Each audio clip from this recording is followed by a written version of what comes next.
Uzbekistan, the first ever Central Asian nation to qualify for the Football Mundial.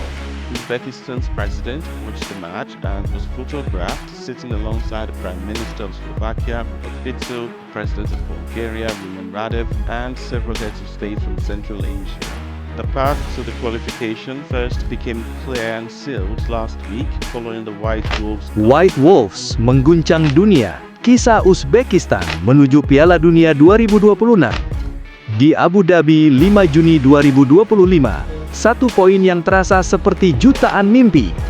Uzbekistan, si White Wolves, akhirnya mengamankan tiket menuju Piala Dunia untuk pertama kalinya. Bukan sekedar lolos, ini puncak dari proyek panjang yang dibangun selama 2 dekade. Akademi, pelatih, manajemen, dan generasi emas. Inilah kisah lengkapnya. Selama bertahun-tahun, Uzbekistan identik dengan nyaris. Mereka sering kuat di Asia, tapi selalu kandas di momen krusial. Label Asia's Chokers melekat sampai akhirnya mereka merobeknya sendiri pada 2025. Dengan hasil imbang 0-0 melawan Uni Emirat Arab, Uzbekistan berhasil mengamankan posisi 2 besar di grup A putaran ketiga. Mereka memastikan tiket ke Piala Dunia 2026. Momen itu menghapus trauma, menegaskan era baru telah tiba. Kemajuan ini tidak jatuh dari langit. Uzbekistan menata ulang piramida pembinaan. Klub-klub seperti Pakhtakor, Bunjodokor, dan Nasaf memperkuat akademi, mencetak talenta yang langsung siap ke level profesional. Bahkan, berbagai wilayah memiliki akademi yang dibiayai negara, lengkap dengan staf pelatih penuh waktu, analis, dokter, hingga pelatih kiper, menciptakan ekosistem yang terukur dan berkelanjutan. Di level usia muda, hasilnya terasa. Uzbekistan U20 datang ke Piala Dunia U20 2023 sebagai wakil Asia dipimpin pelatih kawakan Ravshan Khaidarov sebelum akhirnya tersingkir dramatis oleh Israel.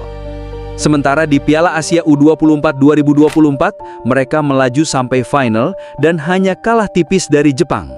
Kekalahan itu bukan mundur, melainkan batu loncatan. Di balik lapangan, organisasi juga direformasi. Roshan Irmatov, ikon wasit dunia, berperan di jajaran pimpinan sebagai wakil senior Presiden UEFA, membawa standar profesional dan integritas. Awal 2025, Bahodir Kurbanov terpilih sebagai Presiden UEFA, melanjutkan agenda penguatan struktur dan program.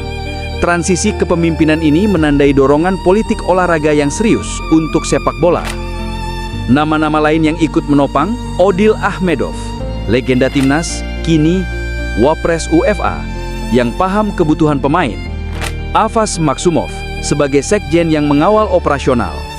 Keputusan-keputusan strategis dari kurikulum pelatih sampai kalender youth dibuat lebih sinkron. Di pinggir lapangan, tongkat estafet pelatih juga menentukan. Srečko Katanec membangun kerangka, organisasi bertahan yang disiplin dan transisi rapi. Awal 2025, ia mundur karena alasan kesehatan. Timur Kapadze, ikon timnas, ex-pelatih U23 Olimpiade naik kelas. Ia meneruskan fondasi Katanec, menambahkan sentuhan progresif, pressing terarah, build up yang berani, dan keberpihakan pada talenta muda yang sudah teruji di U20 dan U23. Di laga penentuan di Abu Dhabi, karakter itulah yang terlihat. Solid, sabar, efisien. Hasil imbang yang terlihat kecil, tapi bernilai historis. Lihat komposisi pemainnya. Utkir Yusupov, penjaga gawang yang jadi pahlawan sunyi. Di belakang, muncul bek super atletik, Abdul Khodir Husanov. Transfer besar ke Manchester City, simbol pengakuan Eropa akan kualitas talenta Uzbek. Di depan ada ujung tombak berpengalaman Eldor Shomurodov yang pernah berseragam AS Roma, serta bintang muda yang kreatif Abuzbek Faizulayev. Husanov adalah cermin sistem pembinaan. Pernah diragukan, menempa diri di luar negeri, lalu meledak di panggung Asia U20 dan Dunia U20 sebelum menembus level City. Perjalanan kereta ini menjadi inspirasi bagi ribuan pemain muda di Tashkent hingga Karsi. Faizulayev, produk Pakhtakor yang melesat ke Eropa, menjadi pencipta peluang dari half space. Ia meraih gelar pemain muda Asia 2023 dan terus berkembang di level klub. Jenis winger atau AM modern yang nyamang menerima di antara lini, berani mengeksekusi dan tak takut duel. Di lini tengah, warisan kepemimpinan Odil Ahmedov terasa pada generasi penerus, disiplin posisional dan keberanian long switch. Sementara di sayap, opsi seperti Jaloliddin Masyaripov menambah variasi crossing dan set piece. Klub-klub top mengubah paradigma rekrutmen, lebih percaya pada akademi sendiri. Pahtakor bahkan menurunkan rata-rata usia skuad, memberi menit bermain signifikan bagi lulusan akademi. Bun Jodokor dikenal konsisten mempromosikan pemain muda ke tim utama, jalur yang nantinya memudahkan transisi ke timnas muda. Di level nasional, koordinasi jalur bakat U17, U20, U23 hingga senior dipimpin pelatih-pelatih yang akrab dengan pembinaan, seperti Raushan Haidarov. Lapis-lapis ini membuat kultur permainan dan identitas tim lebih berkesinambungan. Setelah tiket Piala Dunia dikunci, euforia menular. Dukungan negara dan publik melambung tinggi. Bahkan muncul gestur simbolis dari pucuk pimpinan negeri yang menghadiahi skuad. Bagi banyak anak muda, ini bukan sekedar sepak bola. Ini bukti bahwa sistem yang benar bisa menghancurkan mitos tidak mungkin. Uzbekistan sudah menulis sejarah, dari nyaris menjadi akhirnya, dari proyek akademi menjadi tiket ke panggung terbesar.